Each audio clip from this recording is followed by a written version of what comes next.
Hello and welcome to the Glory Glory podcast. I'm your host as always, Kyle Quinn, and I'm back today after I've been away on holiday for 2 weeks. So sorry about the lack of podcasts for all our listeners, but we're back after entertaining 2-1 win over West Ham. Lots of drama at the end. Nigel's back with me again today. What was your thoughts on the game, Nigel? I thought it was a disappointing game. Bit of drama, as you say, at the end of the game, but it was hard won, and they could have said that they deserved a point on the basis of 90 minutes. So it it's always good to keep the record going. I think that's 29 away games undefeated, but still, it wasn't a really top class performance in my view. No, I don't think so. But there was some good individual displays. The goalkeeper, obviously, Ronaldo and Lingard when he came on, and I think one or two others. Who really impressed you then on the day? The combination again between Bruno and Ronaldo looks very, very promising. They're both classy players and they're beginning to read each other's play. I mean, they're both play for the same international team, so that's always a good thing. But the general pattern, once we can't get round the back of teams, that's there doesn't seem to be a plan B from the manager. It seems to be I mean, the goal that Matic combined with Lingard, the second goal, that was something different. At least that was changing what was already on the pitch for 60, 70 minutes. So we have to step up a level if we're going to compete with Man City, Liverpool, and Chelsea, I think. Yeah, his subs in midweek were obviously called into question. He made a lot of defensive subs once he went down to 10 men, and then he brought on a striker for a midfielder in the 89th minute, which made no sense. But we questioned the subs again yesterday. He took off Pogba and Greenwood, brought on Lingard and Sancho, and ultimately it got us the result in the end. So I suppose he deserves a wee bit of praise for that. Yes, well, I mean, Lingard had got quite a bit of a drubbing in the press and the media about his back pass during the week at Young Boys. So the manager was brave enough to be loyal to him and stuck with him, and it certainly paid off. With regard to Pogba, he started the game really, really well. We've seen with his assists already this year that he's playing a lot better, but he did get a late foot from one of the West Ham players, and I think he went off because they were saving him because they need to protect him because they need him. Yeah, he's playing really well, and not only the assist that he's getting, but he seems to be working really hard as well. He's putting in a lot of tackles, which we don't normally associate with Pogba. Why do you think that is? I think it's self motivational. I think his agent is yet again starting to talk to the press that he may go back to Juventus or he may go to Barcelona. So this is if he doesn't sign for us at big, big money and he wants big, big money, obviously he's got to sell himself to the big clubs that are looking at him. So he's definitely upped his game, but he has his own reasons for doing that. We would like to think it's purely for the sake of the team that we support, but I'm not convinced. For me, I think the only clubs that have a better chance of winning the silverware and either in the league or the Champions League than us are City, Chelsea, and Bayern. You can't go to City or Chelsea from United. Um, Bayern wouldn't. I don't think they'd be interested in him. I don't think they'd be willing to pay his wages or any potential transfer fee involved if he does sign a new deal. Barca and Real Madrid, they're they're not going to be the same in the next 5 years because they're very very short of cash at the moment, and they're more in the business of particularly Barcelona in the business of selling players rather than buying them. So I don't think there's any point in going there. Juventus, you talked about going back there. They're in the relegation zone in Serie A. So I think he might as well stay where he is if he wants to win. Yeah, I agree with your analysis completely. However, I think the agent wants his cut of fees and he'll be trying his damnedest to see if there are any clubs anywhere where he can get a big cut out of whatever deal is agreed. But if we keep winning games and he enjoys the fact that we're thereabouts at the top of the league, maybe he will change his mind. But it's hard to forget the 3 years where he was just a notional member of the squad and injured all the time and didn't really care for the club. So yeah, there's a balance there to be struck. Yeah, absolutely. Let's come on to David De Gea now. I think he's had a brilliant start to the season. I think a lot of us had written him off at the end of last season, especially after the Europa League final debacle. and thought that Henderson would probably become number one this season. But obviously, Henderson has not featured yet due to being out with COVID. So De Gea was the obvious choice to be number one, and I think he's had a superb start to the season. You could argue that he's almost back to his best. He's even saving penalties now, which we don't associate with De Gea. So, what was your views on De Gea's performances so far this season? Oh, he's come back renewed and invigorated. He's come back to training early, according to the manager, and he knew that his place was under threat. So he's taken that challenge up. You can see that he's more focused when he talks after the game, like he did last night, talking about the penalty save. He really seems up for it, and he knows that there's a genuine threat there, and he has to get back to where he was. And certainly the early 4 or 5 games in all competitions, he's been outstanding, and he deserves his number one place at the moment. Do you think that he will play in midweek, or do you see someone like Heaton or Henderson coming in to play in the cup game against West Ham? Always difficult to call with Ollie. Nobody seems to be able to read what team he'll select week on week. But personally, I would give him a rest and play somebody else. I don't think that Henderson's quite available. As you say, Heaton may be given a chance. He has a lot of experience at the top level, and we're talking about a League Cup match at home. So when both teams will make a lot of changes. So I don't think it would be a big risk playing the second goalkeeper in that fixture. Well, like you mentioned already, I think Bruno had a superb game yesterday. He's just at his absolute best at the moment, and very rarely is he not. He's a very creative player. That assist for Ronaldo against Young Boys was absolutely magnificent, and his performance yesterday was another 8 out of 10 for me. What was your thoughts on him? Oh, he's very, very good. He's totally in control of the area of the pitch, and he's bringing more players into the game.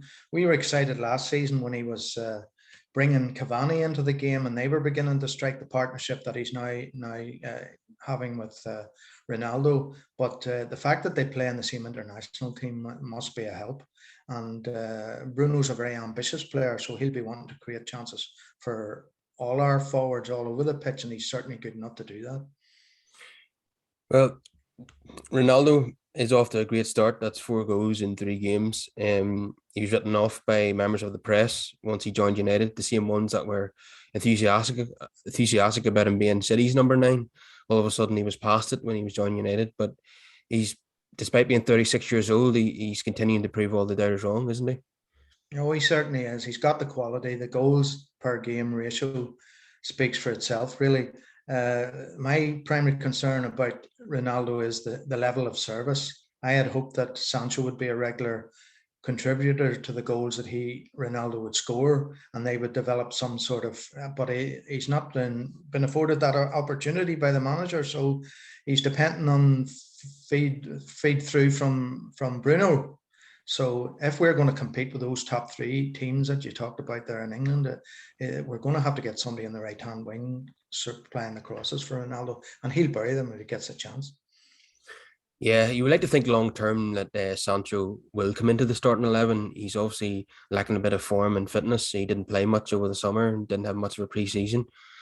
But all he is he, in the Young Boys game, he sacrificed him after the red card, and he didn't start yesterday. So he's just finding it really hard to get going at the moment. But he needs a run of games, like you say, doesn't he? Oh, he does indeed. He does indeed. And he needs the support of the manager. When the manager started the season playing a right-footed right winger on the left side of the pitch, he's not doing the player any good, because he just didn't look comfortable there. The start in the first half, while he wasn't great against Young Boys, he certainly looked better than he did on the other side of the pitch. So let the manager give him a long run on the side of the pitch where he wants to play, and I'm sure he'll produce the goods. Another thing that I would really love to see is Ronaldo playing alongside Cavani. 2 absolute magnificent, even though they're in their mid-30s. But Ollie seems to be indicating that Cavani's role is going to be from the bench, and that would be very disappointing. I want to see these 2 playing together. Do you? Oh, absolutely. It's very exciting, even the thought of those 2. I mean, class is permanent, and add the goals of those 2 players, and you'll see some record.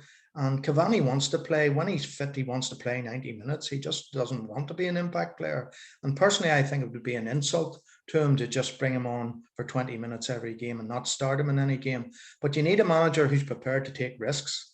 And it would be a risk with the poor midfield that we have, especially in the defensive midfield area. But there are teams where you can certainly afford to play both of them up front, I would have thought, and excite the crowd and get plenty of goals. You mentioned the defensive midfield position. Again, Fred had a very poor game, giving the ball away, and not able to get close to people and falling on his ass in the build up, I think, to West Ham's goal. Um, on, on the flip side, Declan Rice was absolutely superb yesterday and really showed us what we're missing. And hopefully, either in January or in the summer, we can sign Rice for whatever fee it takes, 100 million, 80 million, whatever it is, and get Rice into our team and ship Fred out. What's your thoughts? Oh, absolutely. I mean, Fred is just a total write-off now, in my view. He's just a weak link. And I've said previously in these podcasts that the manager will go down by supporting inferior players who aren't really good enough to be in our squad. He's very loyal to poor players. Whilst Declan Rice, everybody in the country can see game on game, whether at international level or in the Premier League. He's a box-to-box midfielder, competitive, very rarely gives the ball away, and has the ability to set up chances for others. So, yeah, let's get that player as soon as possible, hopefully in January. Yeah, there's been a lot of talk about Erling Haaland coming in for over 100 million, but we've got Cavani, Greenwood, and Ronaldo who can all play number nine. But in midfield, we've only got only defensive midfielder, if he even is a defensive midfielder, is McTominay, who's any good. Matic is obviously past his best now, and that leaves us with Fred, and we know he's just a total liability. So that has to be the priority position for me above signing a number nine. What do you think? Oh, I agree. I agree entirely. With options there at the moment, exciting options, and Greenwood can learn from both Ronaldo and Cavani now. We didn't think we'd have that option this season. The late signing of Ronaldo was a real boost, so that you can see it in the crowd. The shirt sales, everything to do with the club has got a lift by his return to Old Trafford. And Greenwood is a quality player, can score with both feet, and he learned very quickly seeing these guys in training and on the pitch beside him.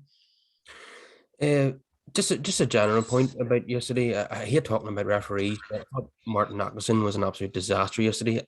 Having watched back the highlights on Match of the Day too, Ronaldo should have had two penalties, and Suchik for West Ham should have had one when Wan-Bissaka fouled him, but he failed to give any of those penalties. Even the Shaw handball, VAR had to intervene there. He didn't even see that. He's a disastrous referee. I think he's even worse than Mike Dean. And I know there's no upper age limit now on the referees. They can retire whenever they want to. But I think he needs to seriously consider walking away now, because no top level referee should miss that Wan-Bissaka foul on Suchik. It was absolutely appalling. Yeah, that's true.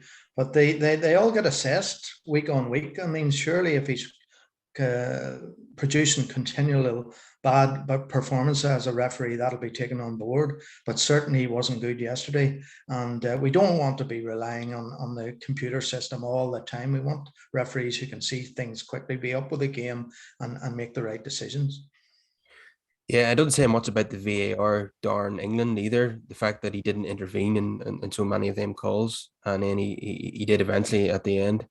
But thankfully, De Gea managed to save his first penalty in 40. He hadn't saved any of his last 40 spot kicks. Mark Noble came on, who's a very reliable penalty taker for West Ham. It was a bold decision by David Moyes, but ultimately it backfired. He had no warm up routine done. He came on cold, and his penalty was poor, and the guy saved it. And the celebrations were wild in the away end. It was like United had scored a late winner. They were that elated. So, what was your thoughts on that? Well, you live by your results, and obviously Moyes made a big decision, and it didn't work out for him, and he'll be hammered for that at home. But the confidence, I mean, De Gea talked post-match about he'd felt very badly about the EuroLeague final and his record of saving penalties. So he's absolutely elated to have finally saved one, and he feels he's on the top of his game now and wants to be a part of this side. So in a small way, it sort of helps us in the long term, because you could see how the players all went to the goalkeeper at the end of the game, and the fans, as you rightly say, were really, really elated by that. So let's look onwards and upwards for De Gea and the defence.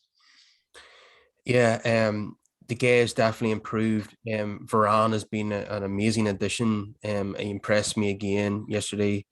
Um, uh, Wan-Bissaka definitely an improved performance yesterday. In the offensive third as well. Maguire though was extremely shaky yesterday. He gave away a chance to West Ham where he was sat upon by two West Ham attackers, and he panicked and gave the ball away. And I think Varane made a block on the line to stop West Ham scoring it. Maguire just hasn't impressed me so far this season. He's looking like he has a bit of a Euros hangover. If we're going to win the league, he needs to be performing at Varane's level, but it's whether or not he is capable of that. We know he's a good defender on his day, but he's just not on Varane's level, is he? Well, he looks overconfident to me. He gets so much, such a build-up from the manager that he's this sort of superb centre half who leads by example and doesn't make any mistakes. As you rightly said yesterday, he made two or three mistakes that could have been really costly. And like our back four, I think there's a lot of work needs to be done. They're not closing down players. That's why we're conceding goals, deflections. Yesterday it was Varane, but if you look over the last 2 or 3 seasons when Solskjaer's been there, we're giving goals away with players sticking out their legs and it's deflected. The goalkeeper had no chance with that deflection. But the fullbacks in particular need to get closer to the man to stop the crosses coming in. So there's a lot of work needs to be done in the back four, in my view.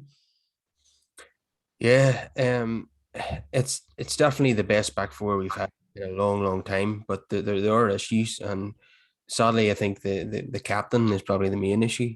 Um, Luke Shaw defensively is questionable at times. We know he's a wonderful player going forward, but like you always point out, he doesn't cut out the cross. He doesn't get close enough to block the cross, and we've seen examples of that again yesterday, didn't we?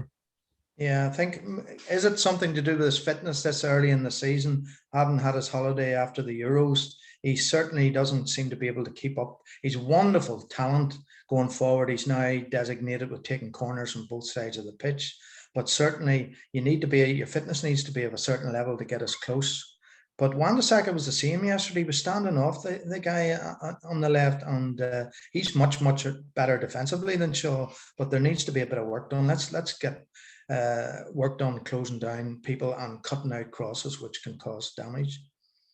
Yeah, we had an enormous amount of corners yesterday, most of them taken by Shaw, some by Bruno. They were all put into a good area, and we have a team full of men who are 6'4", 6'5", and we didn't manage to score any headers. I'm not sure we even got any on target. That was disappointing element to the performance. Like going forward, I really want to see us score goals from corners because we've got good corner takers now, and we've got a very, very tall team, and we should be scoring from corners regularly. Yes, you made the point yesterday, and it was quite right about maybe there's one too many in there. There seems to be, even with Pogba, there's a huge man offensively, but he doesn't win, and there's not a lot of space there. Maguire seems to be telling Varane to go to the near post for corners, and he'd stick at the back post, but it isn't working. They need to keep working on that. But maybe there's one too many big men. If you have Varane and Maguire and Pogba, the space is limited, and they'll know the danger men. We need to work on that and vary it a little, front post and back post, so we're not becoming predictable as to Maguire's going to head most of the balls. Yeah, and you've got McTominay and Ronaldo in there as well.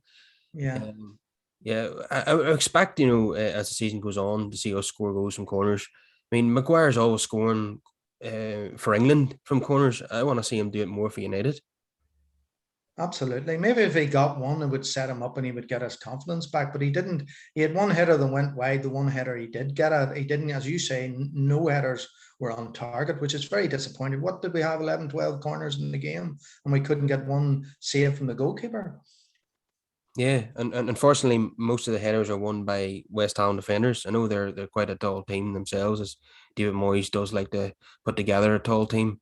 But we were equally as tall, and we couldn't win many of the headers, and ones that we did were not on target. So disappointing from that point of view. But hopefully, going forward, we can improve on that and score goals from corners, because it's always vital to get goals from set pieces. They'll win you matches.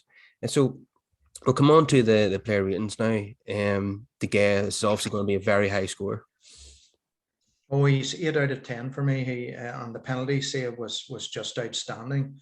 Very strong hand the way he pushed it away. Obviously, he had to very quickly adapt to their specialist penalty taker coming off the bench to take the penalty. But whilst we were not hopeful, because as he said himself post game that he hadn't saved a penalty in 40 attempts. So it was a wonderful save, and it certainly helped his confidence. And the players around him look inspired by that. So it's a very important win. We didn't think we were going to get 3 points yesterday, so let's move on positively. But he certainly was a good 8 for me in that game. Wan-Bissaka, he set off in midweek, which ultimately cost us the points in the Champions League. But I thought he had an improved performance yesterday. I thought he did well. I think offensively, he did a bit better. He got a few decent crosses into the box. But defensively, like you said, he wasn't getting close enough at times, which is unusual for him. So what would you give him out of 10? I'd give him a 6. I thought he was better than he had been midweek, obviously, but the manager's putting a big onus on him.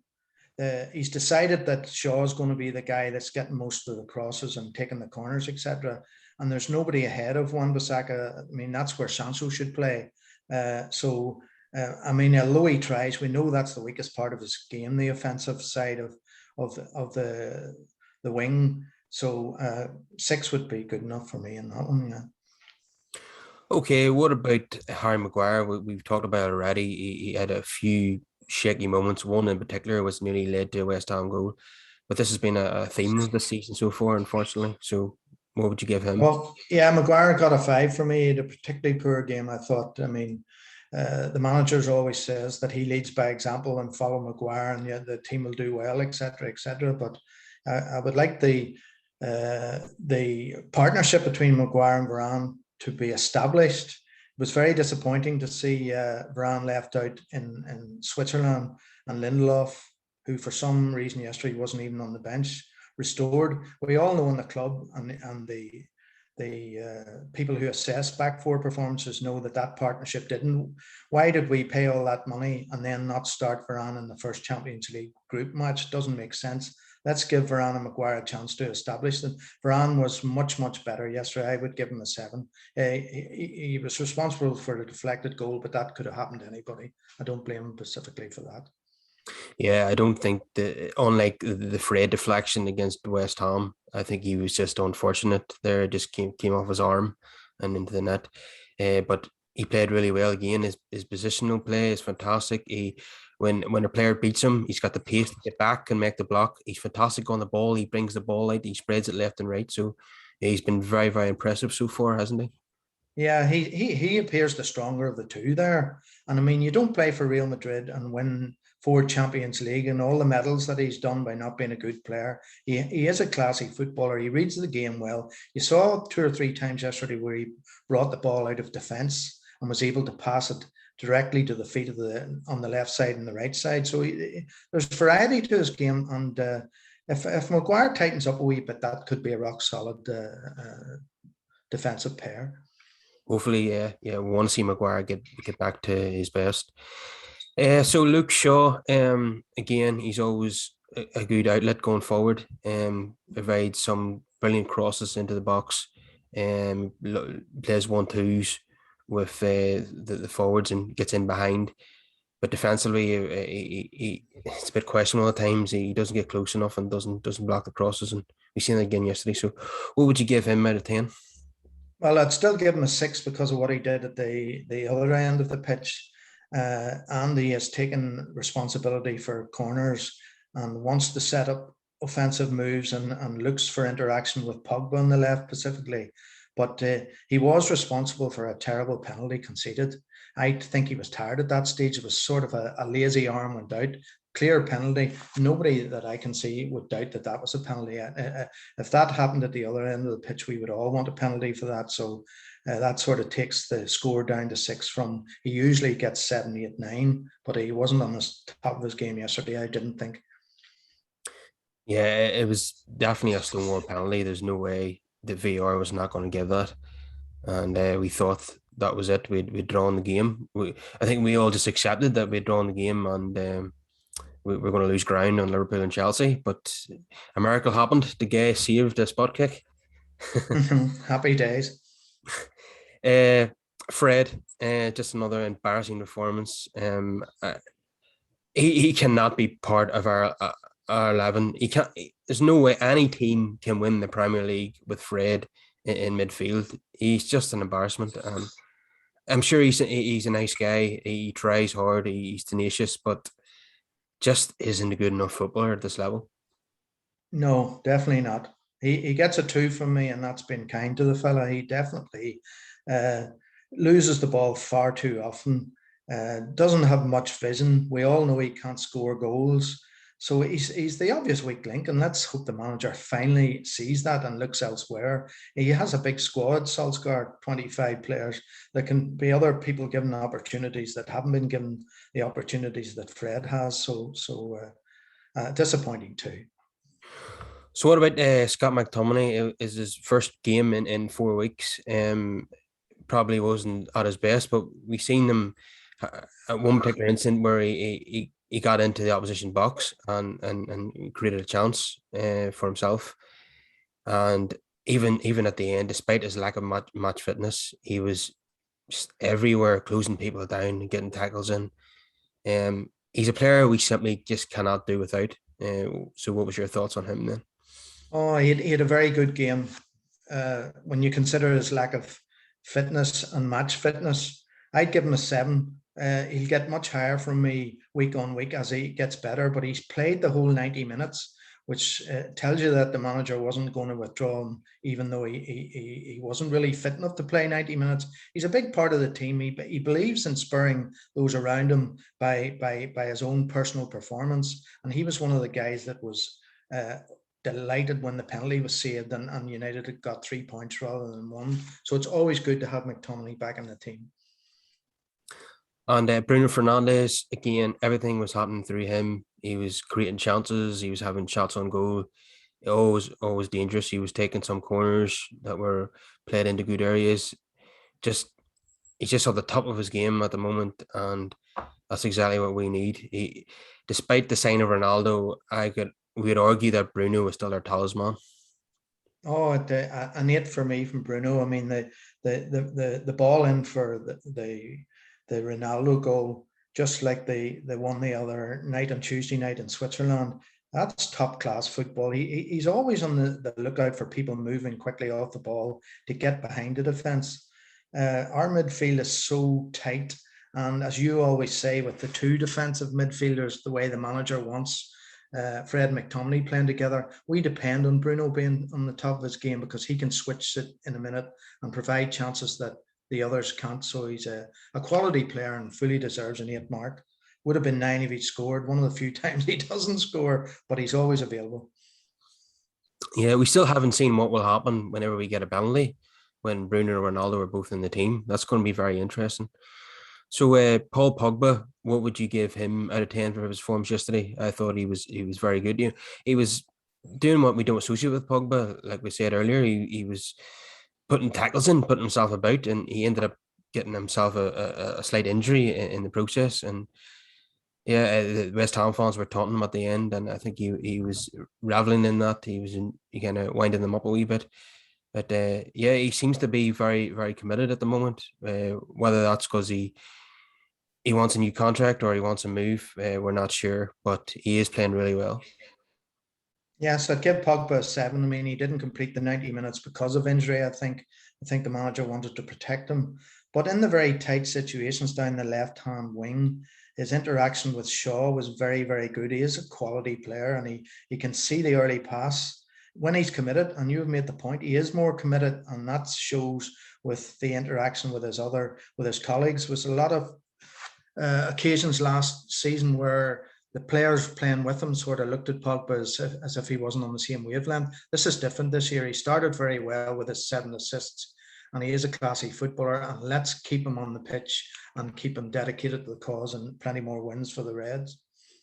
Yeah, 2 seasons ago, Pogba was playing with the likes of Andres Pereira, Marcus Rojo, Daniel James. You could see why he wasn't enthusiastic about staying at the club. But now he's playing with Bruno Fernandes, Ronaldo, Cavani, Greenwood. So you can see why now he's probably leaning towards staying at Old Trafford, because it's becoming more of a world class team. And 2-3 years ago, it was very, very average. And you can, at that time, you couldn't blame him for wanting to leave. Yeah, well, he's getting very well paid, and the point is that anybody who has the good to be selected and to play for our great club, you want to see them trying every game. Many's an occasion where he was just strolling back in previous seasons, like it was a training fixture or a 5-a-side match. That has changed. He's committed now. As you say, he's tackling people now and getting involved. So if he does stay for a further 3 or 4 years, it'll be his final contract. He'll be looking through that agent that he has, big money. I'm sure the club will probably pay it, but he needs to be committed to the club before anybody lets him sign a new contract. So Mason Greenwood, what do you make of his performance yesterday? He's had a fantastic season so far. He's been getting plenty of goals and some assists. He was really impressive in August. He was definitely our player of the month. Today or yesterday, he didn't manage to get on the score sheet, but he impressed me. Yeah, he was taking people on. He was taking on shots from distance, and some good crosses from that right wing. So without scoring, I think he had a pretty decent display. Yeah, I'd give him a 7. Yeah, he impresses every week. He's definitely learning from the quality that's around him now, and he's not afraid to drive forward. And he played one lovely ball in the inside, and to Ronaldo at one stage. Ronaldo didn't score, but he could have scored, and it was a very piercing ball played early. So I think the likes of Ronaldo, Bruno and Cavani are having a positive effect on Greenwood. I like to see him in the team every week. He's certainly going to be a positive player for years to come. So let's come on to Cristiano Ronaldo now. What would you give him out of 10 for his performance yesterday? I'd give him an 8. You have to say his all-round contribution and the effect he's having on the players and the atmosphere both on and off the pitch. And 4 goals in 3 games is a wonderful return. And he does look dangerous. I just feel that he needs more service, hopefully from Sancho on the right, and he'll get many goals. But certainly a good sound performance yesterday. There was one occasion where he had a chance where a younger Ronaldo, when he turned inside, he possibly would have buried it years ago. But it's the fact that he's still getting into those creative positions that makes the difference. Yeah, there was a couple of occasions where he kind of, there's one where he cut in from the left wing on his right foot, and it was a bit straight at the keeper. There was one where Bruno played him in lovely, and he didn't think it over the keeper. It was saved by Fabianski. But it's the fact that he gets into those positions, and even that header that was straight at the keeper, he was right there to follow up from his own chance. Similar to what happened at Newcastle when Greenwood shot was fumbled by the keeper. He was already on the move, anticipating that the keeper will make a mistake, and he'll get us lots of goals that way, similar to Cavani. Yeah, that sort of experience that he brings from his wonderful career in Europe, you can see that he is a class finisher. He reads the balls from Bruno, and Bruno will be happy with that, because a lot of times in the previous season where Bruno was playing lovely balls, there wasn't anybody attacking the ball or waiting for the ball to come back off the goalkeeper. Ronaldo will do that. He knows he can read it. His instinct is good, like Cavani's. So he'll benefit from that quality, and he scores lots of goals. But let's get a decent right wing service into him, and let's see a few headers, the flashing headers like he scored sadly against the Republic of Ireland. But he is a great header of the ball. He's a great spring to get off the ground. So let's see a lot of headers from him. Okay, we'll come on to the manager now. Midweek, since we didn't do podcast midweek, I'm going to ask you, what would you give the manager, out of 10 for the young boys game? I'm sure it would be very, very low. And then I'll ask you to give him a mark out of 10 for West Ham, but I'm sure it would be a lot higher. For me, if I was given the manager a mark for young boys, I mean, it would be a 1. Yesterday, I would probably give him a 7. Well, it wouldn't be so bad as a 1, I don't think, though. It was appalling, the mystery of his substitutions. I'll be generous and give him a 2. What about that? The fan base just can't understand the rationale behind his decisions. It's totally baffling. I mean, I've referred earlier to Varane being left out and Lindelof restored. He still wants to keep Martial involved, and nobody can understand that either. The breadth of talent we have in the front three for Martial to be anywhere near. I mean, Rashford won't automatically get into that with the quality that we have with Cavani and Ronaldo and Greenwood already there. He doesn't relate to the press well, in that when he's pressed about his rationale behind his selection and his substitutions, why does he leave it so late? He can't give a proper explanation, so it doesn't inspire you with confidence.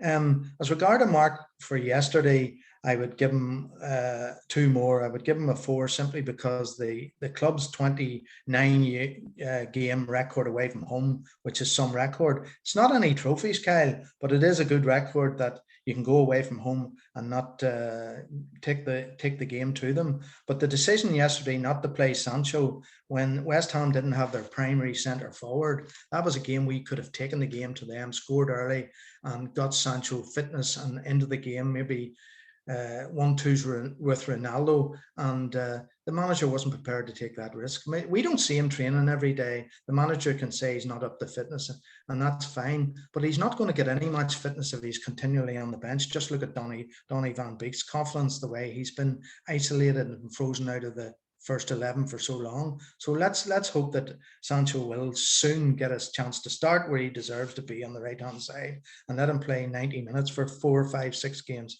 and let's see the quality he really has. Yeah, we seen yesterday the pressure that Ole is under when he threw that battle when the penalty was awarded to West Ham. He knows it's now or never when it comes to winning trophies at United. He won't get another season if he doesn't deliver this time around. So we'll have to go ahead and leave it there, Nigel. It's been an absolute pleasure having you on the show again. Thanks very much for asking me. Talk soon. No problem at all. See you later.